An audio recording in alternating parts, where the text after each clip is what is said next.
Hey guys, welcome back to another episode of Mike's DVDs and Blu-rays. Today I'm going to do something pretty cool. I'm going to go through all the movies, all the Blu-rays and DVDs I have of the director Fritz Lang.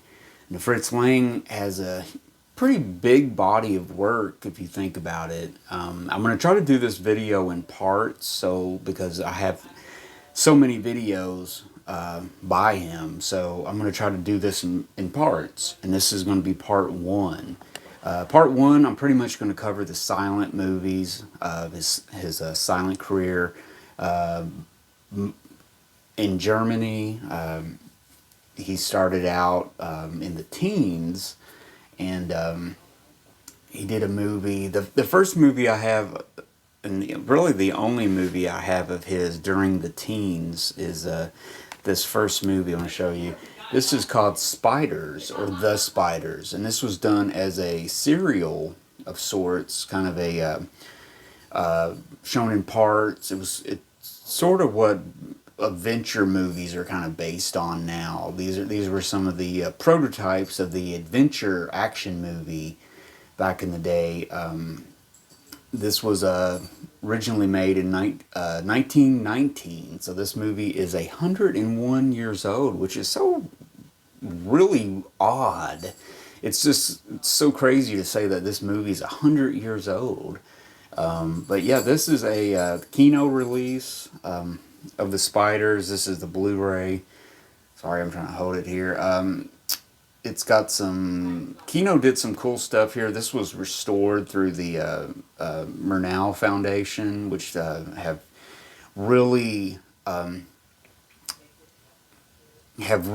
a lot for German movies during the silent period, during the the Weimar years, the German Expressionist years, stuff like that. A lot of movies by a lot of the directors, the Pabst and Murnau himself, and a lot of other directors, German directors. They've kind of, the foundation has kind of went through and really restored and found these movies, and have really, restored them and have them in pristine looking prints as best as possible. Even though some of these movies are 100 years old. So this is one of the ones they've took part in restoring, the Spiders. It's done in two parts. Part one, the Golden Sea, and then part two, the Diamond Ship. And it's basically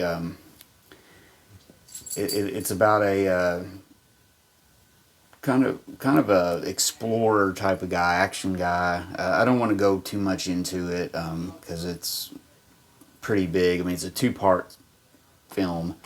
But yeah, the Spiders, I've only watched this once since I've had it, and it's kind of fuzzy. I watched it one time, so I'm gonna delve back into this one day, because he's done a few silent movies that actually have here that are just really long pieces of work. I mean, they're ones done in parts. And you really have to kind of watch a part at a time, because it's, some of them are 2 hours long, hour and a half long. So really massive epic movies. He was making these epics. So he was already garnered a name in Germany by this time by making these epic movies, these epic films. So the Spiders was the first one. Next up is really super cool. This is actually one of the first, this might be the first Masters of Cinema Eureka Blu-rays I ever bought. I think this is the second one actually, but this is Dr. Mabuse, the Gambler. This is the Eureka Steelbook edition. I'm going to open it up and give you some information about it. But this is a really nice steelbook. I didn't really think about it. I got a good deal on it, so I went ahead and got the steelbook. It's got a booklet. It's got the 2 discs. It's done in 2 parts. Let me read some of the stuff on it, because it was made in 1922, and again, it's another epic film at 271 minutes. So we're talking, over 3 hours long. This is a 1922 3-hour epic. So,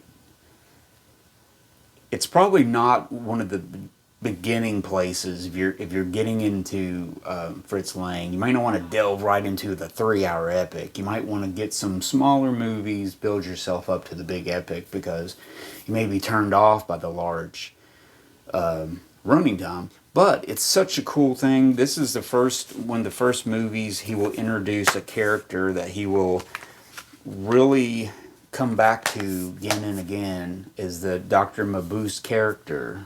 He's a master criminal who's a man of like different faces. He puts on different makeups to disguise himself. He's like blown up stuff, robbing banks. It's kind of like a James Bond master villain, doing all this stuff. And he was just this epic criminal mastermind with like psychic powers and stuff. So he would first do a Dr. Mabuse movie here in 1922, which I highly recommend. That Eureka print is so good. I would highly recommend you get that. I believe it might be out in a regular edition. I'm not 100% because I got that one. So next up, what does he do? He makes another huge epic. This is one I've shown before on a Eureka video. I'm going to totally tear the name up. I'm sorry.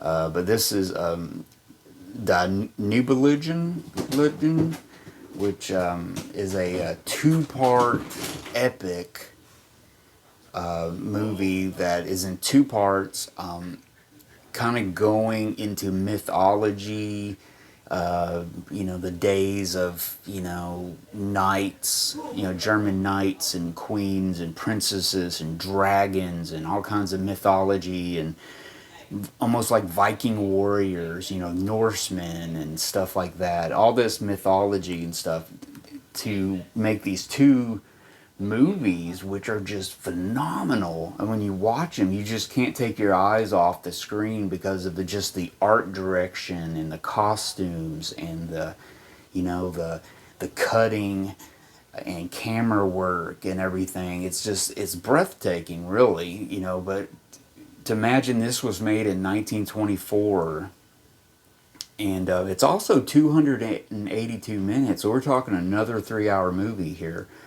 To make such a bold movie, during the silent era, I mean, this was really making his name known out there. Fritz Lang was somebody that probably already making waves in America. America was probably like, Fritz Lang, because some of these movies would come over and they would be shown in America during this time. But yeah, this is something I highly recommend. This is another Eureka Masters of Cinema edition. Highly recommend this. Such a good, cool movie. It's a movie you can come back to more and more because it's divided in two parts. You can really digest it and not get like overwhelmed by the whole massiveness of it all. But yeah, so far, first three movies I have are just massive epics by him. So the next movie would really make Fritz Lang a household name. This movie would just blow up and be one of the biggest movies, one of the biggest silent movies, one of the best silent movies ever made. If you look at silent movie lists and people doing videos of the best top silent movies ever, this movie will always make that list. And that movie is Metropolis. Just what can I say about this? Actually, it came out in 27 was when Metropolis came out. This is another cool Kino Blu-ray. This has the complete Metropolis, which is a running time 148 minutes. They found 25 minutes that was missing from this movie for decades and decades. They found them somewhere in a South American film vault somewhere down there. They discovered this 16 millimeter print of this, of the, like, I guess you could say, director's cut, which had the 25 minutes of missing footage. So they incorporated this into this. Later on, they restored the footage. This has, there's also a really good Eureka edition of Metropolis, and it has the complete print, and it has the similar stuff on here. There's a really cool 50-minute documentary called The Voyage to Metropolis, talking about the restoration of the film, the finding of the lost footage, just the influence this movie has on just science fiction movies that were going to be made in the future. So influential. Just in videos, you know, I remember seeing a Queen video when I was a kid, Radio Gaga, where they're using scenes, you know, basically sets from this, you know, redone, and just using footage. And, you know, even in 1984, there was a version done with all music set to it by composer, was it Giorgio Moroder, who did kind of a techno pop rock type of soundtrack to it, which was a print, but it was a short print. I think it was only like an hour and a half. But, you know, even then, you know, in the 80s, it was like hip. You know, it was a hip movie. It came out, it was colorized, I believe. Rock soundtrack put to it. You know, it was really cool. So this movie, I could go on for forever talking about this. The influence of Metropolis is, you know, just phenomenal. And this is a great print of it, or edition of it, I'm sorry. But yeah, you can, there's a couple, Kino has done probably multiple copies of this over the years, DVD and Blu-rays, and Eureka has different versions of it and stuff. But yeah, this, if you want to start, get your the Kino Blu-ray, or get that Eureka Blu-ray if you got a Region 2 player. But this would probably be your best bet. Get this; it's got all the good stuff on it. And this would really be the gateway to Fritz Lang in general, definitely to his silent film career. Started with Metropolis. I highly recommend that. Next up is a movie that's so super cool. I have 2 copies of it. So I'm talking about 1928 Spies, or Spione, as it's known. This is the Kino DVD I have of it. This is Fritz Lang's 1928 spy movie. It's like James Bond, Spies. There's this like master criminal who's doing all this stuff, and man, is it a good movie. It is such a cool movie. I mean, the striking camera movements, the acting, the set pieces, the action. I mean, it's such a cool movie. I can't believe how cool it is. And it's never boring for a moment. It's got this cool pace. It runs. It never stops for a minute. 143 minutes, so it's, 2 hours and 20 minutes, so it never slows down for a minute. But I had this for many years, the DVD version, and then I got upgraded to the Eureka Masters of Cinema Blu-ray of it, and this also has a DVD on here of Eureka. But yeah, it's got some extra stuff. It's got a 71-minute documentary about the movie. Such a good movie. Oh my gosh, it's so cool. I love this movie. So awesome. And so yeah, Spies, highly recommend you get that. Watch it. I think it's on YouTube even. You can find it for free, but the quality might not be there. It might not look good. It might look like a creaky old movie, but get your sharp picture, man. Watch it, because that thing never lets up for a moment. Next up, this would be Fritz Lang's last silent movie. This is a movie released on Eureka Masters of Cinema number 91. is Frau Monde, or Woman in the Moon. And this is a really cool science fiction movie again about a scientist who comes up with this plans to build a rocket to go to the moon. And after this really evil, nefarious bad guy tries to, steal the plans and everything, and he basically blackmails the inventor and the other, the guy who was the investor, who was his partner, basically blackmails them into coming with them on this trip to the moon and everything. And it ends up where, I don't know, he ends up kidnapping the investor guy's girlfriend, and the girlfriend, that's how she ends up being the woman in the moon. So it's this really cool action-packed movie slash science fiction movie. And the rocket blast off to the moon, which is really good effects actually for, imagine 1929, they're thinking about this where they really weren't even doing rocket stuff like this in real life. I mean, this was cutting edge. I mean, this is basically what scientists, rocket engineers were designing at this time. So they got with those engineers and took examples of their prototypes and different stuff and launching sites and everything, and they really went into detail. And then the other thing I really like that they kept it really realistic. So once they're in space, they're at the zero gravity where they're floating around and stuff. So I'm glad they kept that in there and try to keep it realistic.